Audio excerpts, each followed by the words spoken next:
کسی کو اپنا کہنے سے پہلے سوچ لو، کیا تم اسے اپنائیت کا بھرپور احساس دلا سکو گے؟ اکثر مصائب جو امیروں کو پیش آتے ہیں، غریب ان سے محفوظ رہتے ہیں۔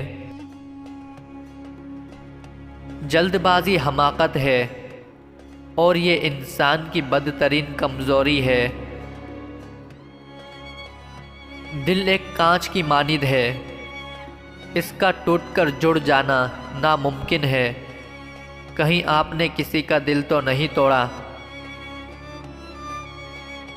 ایک دم کے لیے بھی موت کو فراموش نہ کرو۔ کامیابی صرف ایک بار دروازہ کھٹکھٹاتی ہے، لیکن مصیبت دن میں کئی بار دستک دیتی ہے۔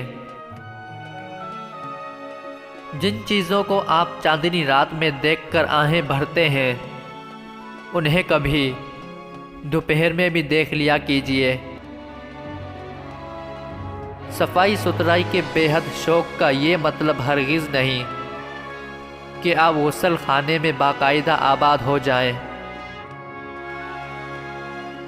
کسی سے مت پوچھو کہ وہ تمہیں کتنا چاہتا ہے، بلکہ خود سوچو کہ تم کس کو کتنا چاہتے ہو۔ کتنے کم ظرف ہوتے ہیں وہ لوگ جو دوسروں کی مجبوریوں سے فائدہ اٹھاتے ہیں۔ کتنے اچھے ہوتے ہیں وہ لوگ جو بے غرض دوسروں کے کام آتے ہیں اور ان سے سچی محبت کرتے ہیں۔ ایمان کے بعد نیک بخت بیوی سے بڑھ کر اور کوئی نعمت نہیں۔ کل وہی اچھی ماں بن سکتی ہے جو آج اچھی بیٹی ہے۔ دسترخواں پر اتنا ہی کھائیے کہ اٹھ سکیں، اٹھیں گے نہیں تو دوبارہ کیسے بیٹھیں گے؟ صحیح معنوں میں عظیم آدمی وہ ہے جو نہ خود سردار بنے اور نہ ہی اسے سردار بنایا جائے، لیکن لوگ اسے سردار تسلیم کر لیں۔ برتری اچھے اخلاق سے ہوتی ہے، نہ کہ رنگ سے۔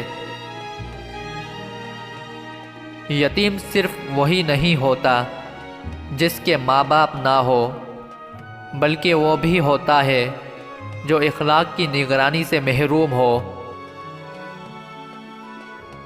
جن کے سروں پر چھت نہیں ہوتی، وہ زلزلوں میں محفوظ رہتے ہیں۔ دعا کبھی بیکار نہیں جاتی، البتہ قبول ہونے کی صورتیں مختلف ہوتی ہیں۔ کتنے بدقسمت ہوتے ہیں وہ لوگ جو سچائی اور خلوص کی قدر نہیں کرتے۔ کتنے خوش قسمت ہوتے ہیں وہ لوگ جو اللہ کی خوشنودی کے لیے اس کے بندوں سے محبت کرتے ہیں۔ کتنے عظیم ہوتے ہیں وہ لوگ جو دوسروں کی خوشیوں پر اپنی خوشیاں قربان کر دیتے ہیں۔ کنجوس آدمی دولت کا مالک نہیں ہوتا، بلکہ دولت اس کی مالک ہوتی ہے۔